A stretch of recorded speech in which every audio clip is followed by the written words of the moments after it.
Therese's Tuesday Talk. Yay. All right. We got about a minute until we're going to get started. Hi, Emma. Interestingly enough, I am not excited about what I'm going to share with you today. I think it's going to be interesting. And I really want feedback from your perspective of what we're going to talk about, which is conflict. Hi, everybody. Okay, it's 7 o'clock on the dot. Therese's Tuesday Talk. I am Therese Ragland. Got my cute little sign. Bam!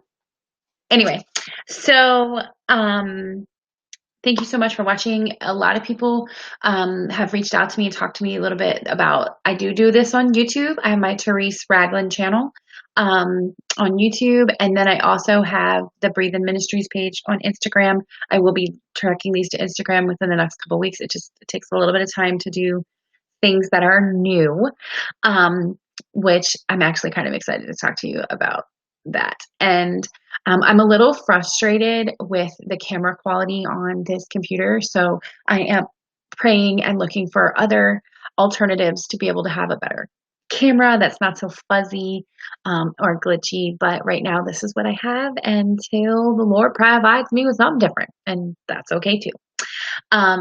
So we'll just kind of rock with it. But today, I am going to talk about conflict. Yeah, kind of interesting. What's interesting to me is that some people believe that conflict is a bad thing, that conflict is something to be avoided. There are people out there who avoid conflict at all costs, which, hey, more power to you. I am not necessarily one of those people. I don't know if you guys would know that about me. I'm just kidding. So conflict for me is not, I don't like it. I don't like walk into a situation and want to cause conflict, because that makes, that kind of person that tries to cause conflict is like drama. I don't like drama. I don't like situations for no reason. So for me, conflict is not necessarily a bad thing, because I really believe that resolution can only start when there was a problem to begin with. To have an issue, then means the issue, the conflict, the disruption, whatever it is, you have two choices. You can either wallow in it or you can learn from it. And so I was thinking about that today. I thought the scripture has been going through my head. So it's Proverbs 15:1, and it says, "A gentle answer turns away wrath, but the harsh word stirs up anger. The tongue of the wise makes knowledge acceptable, but the mouth of fools sports folly," which is a very interesting way of phrasing that. But basically, conflict is something that we all have to deal with. We all have issues. We all have things that we deal with. I was listening to that song recently, that I got issues, you got them too. Like, we all have issues. We all have things we have to deal with. And then sometimes there's conflict in a situation. So like when we have like a world conflict, usually that is like a war, or the lead up to a war. There's these particular things that they conflict with your values, or they conflict with your goals, or they conflict with your things. So the word conflict means something up against. Well, conflict in relationships, say like with a coworker or a spouse or a loved one, or friends, conflict is not a bad thing. Some of the best people in my life are people who I've had conflict with, and we walked through it together. I'm thinking of one of my dearest friends. She is in Alabama, and when we became friends, we were both going through a divorce, and I was going through my divorce. She was going through her divorce, and like, we had a lot of emotional things happening in our worlds, and we ended up having this conflict, which I don't even know that we refer to it, but I don't even know what we call it, like the situation. And we know exactly what we're talking about, because there was this conflict that we had with one another. And I'll be honest, when the conversation finally came to a head, when the conflict all kind of poured out of both of us, it took us a couple of weeks, maybe even longer, to get over and work through the things that we were conflicting about. And so, but now, I mean, that was 6 years ago, and now she's one of my dearest friends. There's conflicts in marriage, and if you've ever been married, there's conflict.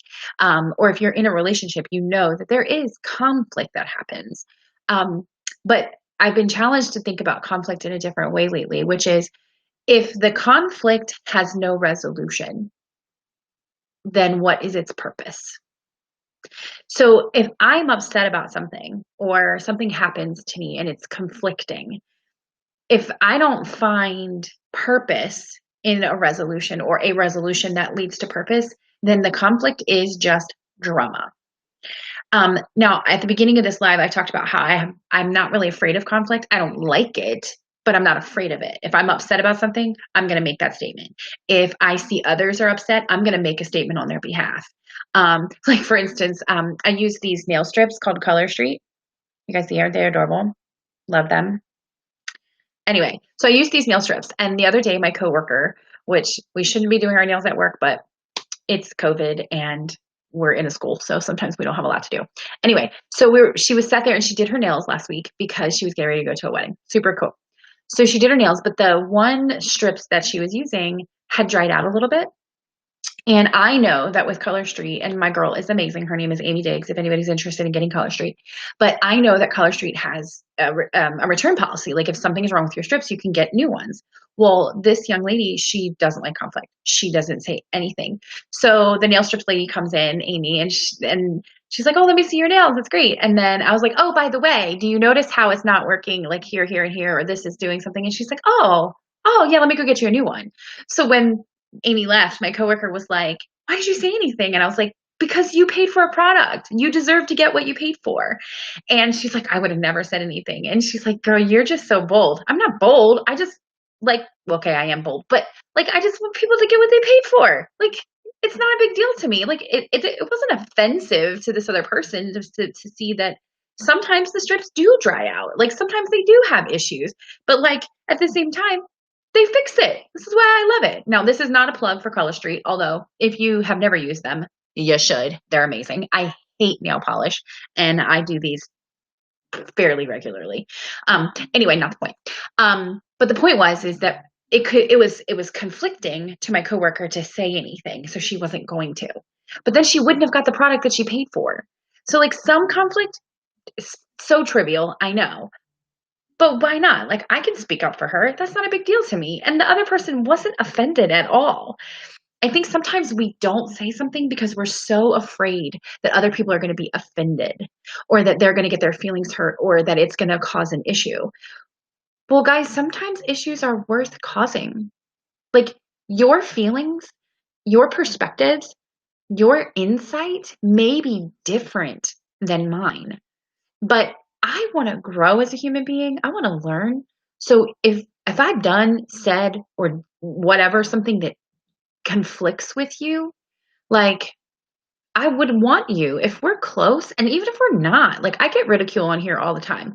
"Oh girl, you had too much cleavage," or "Oh girl, you had a booger hanging out," or "You say this too much," or "You play with your hair too much," or people give me criticisms all the time. Okay, I want to hear that because I want to be a good speaker. I want to be someone that you feel like you can sit down and have a cup of coffee with. That's the kind of person that I am when it comes to ministry, when it comes to life. I want to be your friend. I want to be everybody's friend. I've been watching Golden Girls lately. Thank you for being a friend. But the thing is, a good friend is going to be honest. And a good friend takes in consideration the scripture that I read. A gentle answer turns away wrath, and a harsh word stirs up anger. So if I'm having a conflict with someone, and I literally just did this within the last hour. I wasn't feeling very good today. I had a little bit of a headache. I think the barometric pressure and all these allergies is about whooping my tail, y'all. But all that to say, I responded in a way that was really harsh. And I didn't even think about it when it was coming out of my mouth. And the person I was talking to, they got offended. rightly so. I was being kind of punky when I said what I said. I wasn't thinking, I was just being harsh. And so that other person got offended. And he had every right to, because I was being harsh. But if I had taken a second, stopped, thought about my response, and said it a little softly, maybe he would have heard it differently, and it would have been it wouldn't have been as much of a conflict. But on the flip side, there are times when sometimes I do have to be direct. And some people say that I'm really harsh. And I work in a school system, guys. Like, we're in the weirdest time we've ever been in. And some of these parents, God bless you all, like, they're asking for things I can't provide. And they get mad at me that I can't provide it. But I don't take offense to that because it's not personal. And sometimes even when they do get personal, like, well, you just sit around there and do nothing. And I mean, I had one lady ring me out, and I don't do well when people ring me out because, like, I just feel like we should respect one another when we talk. But even I am guilty of not always doing that. Sometimes I don't think. Sometimes words come out of my mouth. Sometimes I am harsh. And like the scripture says, a harsh word stirs up anger. It does. But have you ever been in a situation where, like, maybe you and your spouse or you and a friend were like bickering or whatever, and then all of a sudden you started laughing and realized that whatever you're bickering about was so stupid, but that laughter, all of a sudden you're like, oh, okay, and you guys are fine? Or when you're having conflict, but then you or someone else decides that they are going to do their best to listen and diffuse the situation, speak calmly. So that is a little bit of what I wanted to say tonight. A couple tips on conflict and when you're in it. So I am a, in my opinion, decent communicator on here. I try to get to my point. I try to be funny, but I also try to be serious. I try to show love. I try to show joy. I try to show confidence, because these are all things that do exist within me. But one-on-one, like, it is not as easy for me to just bust out what I'm going to say, and share and be open and transparent. And I don't think that every person deserves your transparency. Not every person deserves your transparency, and not every person can handle transparency, but the right people will. The right people will be there when you're transparent, when you're vulnerable, all of those things. And it's a good thing. But even those right people can still be conflicted. So, a couple of things to think about when it's conflict. So, conflict resolution. If you're in an argument, if you're in a situation that is grumbly and there's friction, first of all, stop thinking that all conflict is bad, because it's not. Second of all, if you're in an argument and friction and there's no purpose, if it's just because you're in a crappy mood and that person's in a crappy mood and both of you want to be crappy together, like, don't be crappy at each other. Like, just be crappy on your own. I mean, honestly, so, like, number one, when you're in a conflict, check yourself. Check yourself. Is this a good time for you to deal with whatever it is that you're facing? Okay. So check yourself. And if you're feeling like you want to claw somebody's eyes out, not a good time. If you're feeling like you're super emotional and you're vulnerable and that person doesn't care about you and nothing they say will ever make you feel better, probably not a good time. Like, remember that conflict exists for there to be a solution. Some solutions are more difficult to find, but if you're in a situation, it's either for your growth or for your stagnation. So if you're in conflict and it's the same conflict over and over and over again, does that mean you're learning the lesson? Maybe, maybe not. Maybe you're growing and this conflict is better than the previous conflict, which was better than the previous conflict, which was better than the previous conflict. Like, you see what I'm saying? Like, there is growth, but if there's no growth in whatever issue you're dealing with, if you as a person aren't growing in that issue, or if the other person does not seem as they're growing, number one, have the benefit of the doubt that they are. And if they're not, obviously pray for them. But the main first thing is check yourself. The next thing is check your words. Check your words. Words are powerful. Life and death is in the power of the tongue. Words are powerful. So when you use words, be sure that, number one, they are true, that they are honest.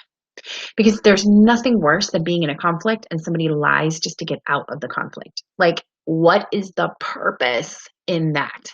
just to shut somebody up. But then that person is now stifled and you are not even open to hear what they have to say. So check your words, because you have the potential, I have the potential, we have the potential to learn something new, to grow in a new way, to be challenged, to be flexible, to learn something about somebody else. And guys, we exist to know God and make him known, but we can't make him known if we don't get to know his creation. So check yourself, check your words, and then the hardest one of all, check your body language. So when I'm angry, irritated, or upset, I look the same. Now, you would think, like, as a woman, if I'm upset, I'm crying. No, that's not upset. That's not upset for me. Because for me, sometimes I just blank face it. Or I got a little snappy neck, like with my hoops, like, like I got a snappy neck. Or, like if I'm angry, you're going to physically see the body language that's coming out. Some of that is uncheckable. Like sometimes I'm like, oh, didn't even realize I was doing that. But like if I'm feeling myself getting frustrated, if I feel myself feeling despairing in any way, it's my responsibility to check myself, check my words, and then check my stance, because I never want to give off something that's not actually true. But I also want to be real, because as I'm doing all this, for hopefully I'm learning to do this simultaneously, I'm also watching the other person. How are my words affecting them? How is my presence making them feel? How is my body language? What is that communicating to this person? Because if I'm in a conflict, that other person should matter, because people matter. And my biggest and main point to this, conflict is not bad if growth happens. If growth happens, the best way to make growth happen is for you to recognize you, but then look at the value of the other person. Because you wouldn't be in this conflict if that person didn't mean something to you. So, like, recognize love, walk in love. Remember that anger stirs up, a harsh word stirs up anger, but a soft answer or a gentle answer will turn away wrath. I have the power of life and death in my tongue. So let me speak life, even in the midst of conflict or arguments or frustrations or disagreements. I can love you and disagree with you. I can love you and know that, like, that's not the way I would do something. But hey, your way might be amazing for you. So keep doing what works. But if you're in situations that are happening over and over, and you're having, like, with your husband or your wife, and you're having the same argument, like, if there's no growth, then I'm going to put the challenge on you. I've done this for myself. I was having a very similar argument over and over in season. And I realized I'm having the same argument. The only person that I have control over to change and to grow in this is me. It's not my responsibility to fix and grow that other person. That's God's and that person. But for me, it's God's job to show me to be a better me. Conflict can help us be better us's. Conflict can give us the power to have growth in our life. If you weren't conflicted about something, then I don't know that you would grow. So, like, when we're learning math problems, we're learning something new. But how many of you actually know your sevens tables? Like, seriously, I have to think really hard about 7 and 8. 1 through 5, got them. 6, a little bit. 9, perfect. Freaking 7 and 8, guys. It's conflicting to me. I don't know why 7, 14, 21, and why does it go to 28? That doesn't even make sense. But, like, it does. But my point is that, like, it was a conflict when I learned them. But then once I learned them, I grew and I knew them. The same concept is true when it comes to things that you're trying to deal with on an emotional, spiritual, mindful level. Mindfulness is important. So be mindful of yourself and be mindful of others. Conflict is not a bad thing. It is about growth. And I want to be a person that grows, and I want to challenge you to be a person that grows too. So that's my life for today. The scripture reference is Proverbs 15:1. I hope you guys go and check it out.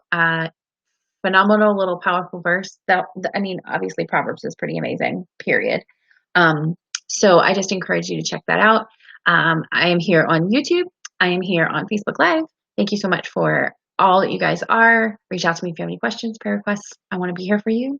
I love you all. Peace out and God bless.